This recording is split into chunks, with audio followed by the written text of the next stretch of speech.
को महाशिवरात्रि 2025 की ढेर सारी शुभकामनाएं। आज हम बात करेंगे कि महाशिवरात्रि का जो त्योहार है वह इस साल कब मनाया जाएगा।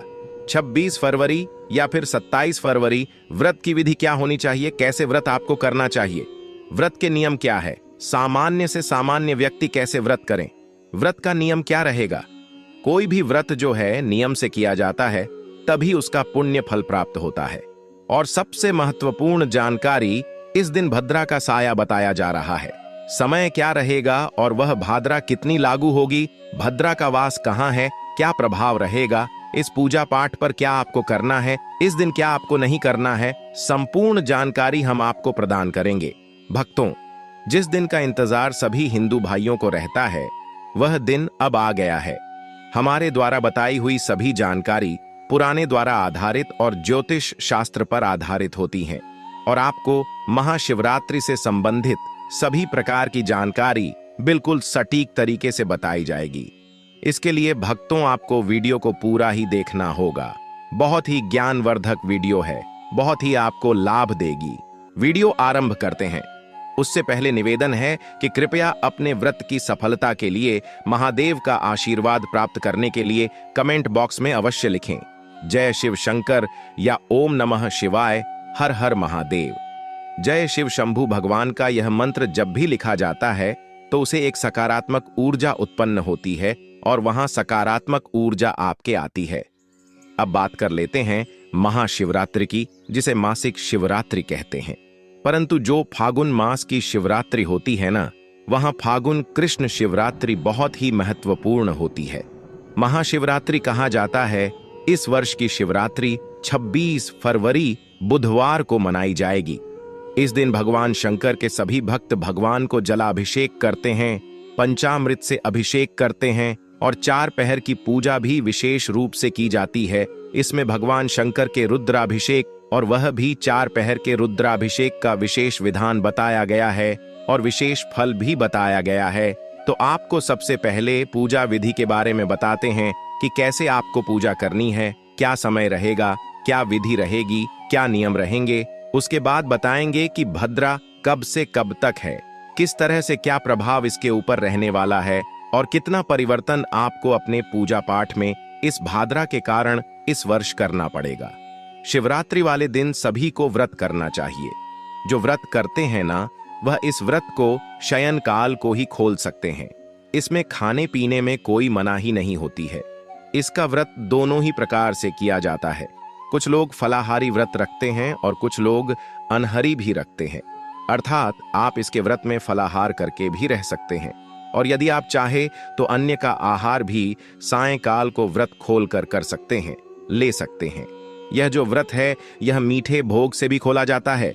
इसमें नमक भी नहीं खाया जाता है और इसमें मीठा आहार लिया जाता है। अनाज भी ग्रहण किया जा सकता है, परंतु वह मिष्ठान अर्थात मीठे के रूप में हो, उसमें नमक का प्रयोग और मिर्च का प्रयोग ना किया गया हो। अब बात करते हैं कि व्रत करना कैसे है, सुबह की पूजा कैसे करेंगे और व्रत में जो संकल्प महत्वपूर्ण होता है ना, वह कैसे करना है। तो जिस दिन महाशिवरात्रि हो, आपको सुबह सूर्योदय से पहले अवश्य उठ जाना चाहिए। अरुणोदय में आपको स्नान करना चाहिए। या तो सूर्योदय से पहले या अरुणोदय का समय होता है, जिस समय सूर्य उदित हो रहे होते हैं, जब लालिमा छाई होती है न आकाश में, उसे अरुणोदय का समय कहते हैं। समय तक आपको स्नान कर लेना चाहिए। परंतु क्योंकि आज के समय में जो हमारा स्टाइल है वह सबका बदल गया है, नाइट शिफ्ट भी आजकल बहुत होती हैं और यह जो व्रत है यह आज की युवा पीढ़ी में भी बहुत अधिक पॉपुलर है, बहुत फेमस है, बहुत दिल कनेक्शन है भगवान शंकर को लेकर। और इसीलिए जो युवा पीढ़ी है वह विशेष रूप से इस व्रत को करते हैं। तो उनसे भी हमारा अनुरोध है कि यदि आप अपने काम के कारण सुबह सूर्योदय से पहले नहीं उठ पा रहे हैं तो 9 बजे से पहले अवश्य स्नान कर ले, क्योंकि हमें व्रत वाले दिन तो कम से कम राखचक्ष स्नान नहीं करना चाहिए। स्नान करना समय है, सबसे पहले ब्रह्म मुहूर्त का समय, देव स्नान का समय आता है और 9 बजे तक आपको स्नान कर लेना चाहिए, क्योंकि उसके बाद राखचक्ष स्नान का समय आता है। अब आपने यदि व्रत किया है तो लगभग 9 बजे तक आपका स्नान आदि करने के बाद आपको व्रत का संकल्प करना चाहिए। संकल्प आप घर में ही कर सकते हैं अगर आप मंदिर नहीं जा पा रहे हैं तो, और यदि आप, क्योंकि कुछ लोग होते हैं जो ऑफिस जाते हैं तो आपकी छुट्टी नहीं होती है शिवरात्रि की, इसीलिए, और शिवरात्रि इस बार वैसे भी वर्किंग डे में है, बुधवार को है, तो आपको सभी को कार्यालय भी जाना होगा। तो आप घर पर किस प्रकार से पूजा कर सकते हैं? अगर मंदिर में जा पाए तो उसे विधि से हम पूजन जान लेते हैं। स्नान आदि करने के बाद पूजा की सामग्री एकत्र कर लीजिए। पूजा की सामग्री में आपके पास भगवान शंकर का कोई चित्र या तस्वीर होनी चाहिए, और शिवलिंग है तो बहुत उत्तम है, आप साथ के साथ अभिषेक भी कर सकते हैं। शिवलिंग आपके पास नहीं है तो अभी बहुत समय है, आप मंगवा सकते हैं भगवान की तस्वीर, या फिर होना चाहिए आपके पास में। साथ में एक पत्र में शुद्ध जल भरने से पहले थोड़ा गंगा जल डालिएगा, उसके बाद शुद्ध जल भरेगा। एक पत्र में आप पंचामृत बनाइएगा। पंचामृत कैसे? थोड़ा सा कच्चा दूध, थोड़ा सा दही, थोड़ा सा घी, थोड़ा सा शहद और शक्कर, इन 5 चीजों के मिलाकर पंचामृत बनाइएगा। पुष्प रखिएगा, फूलों की माला रखिएगा, भगवान को अर्पित करने के लिए भांग, धतूरा आदि सामग्री रखिएगा। साथ में फिर वह पत्र अवश्य रखिएगा, चंदन रखिएगा, अक्षत रखिएगा, धूप रखिएगा, दीप रखिएगा। यह सारी सामग्री आप एकत्र कर लीजिए, थाली में एकत्र कर लीजिए और आसन लगाकर बैठ जाइए। अगर शिवलिंग है तो अतिरिक्त जल भी एक लोटे में भर लीजिए अभिषेक करने के लिए। इसके बाद सबसे पहले भगवान की स्थापना, फिर हम संकल्प करेंगे। उसके बाद आपको एक दीपक जरूर ही जला लेना है।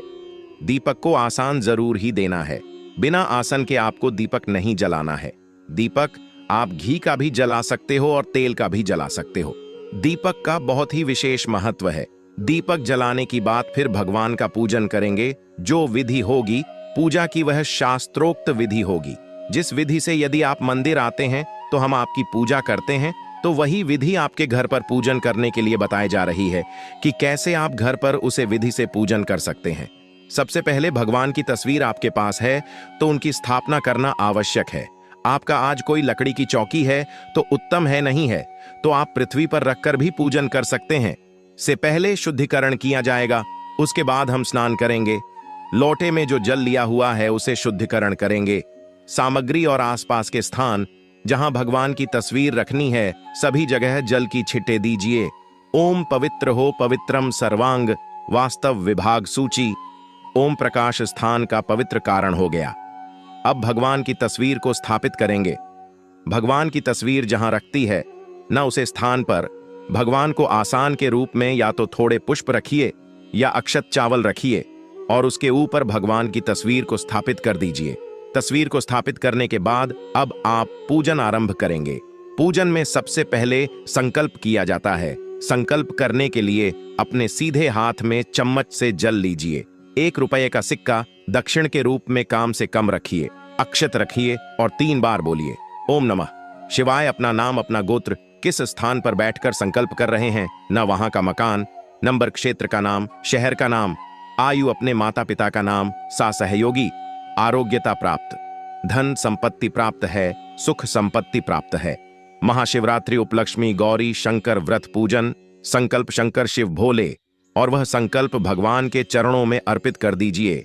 हम पूजन आरंभ करेंगे। सबसे पहले जो पूजा करने वाले हैं उनको भगवान को पत्र अजमानी अर्पित करनी होती है।